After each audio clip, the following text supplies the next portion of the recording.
Kelompok militan Yaman Houthi dan Brigade Al-Quds menggempur wilayah Israel.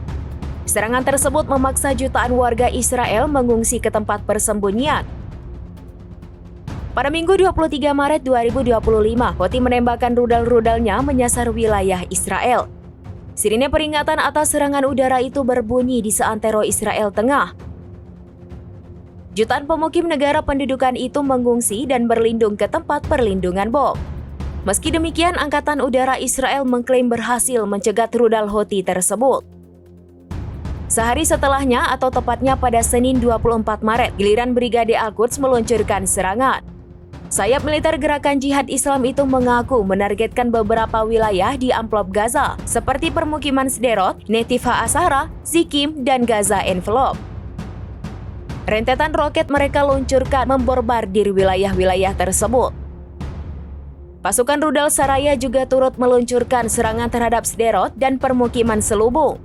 Serangan dilakukan menggunakan salvo roket.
Download Tribun X sekarang, menghadirkan lokal menjadi Indonesia.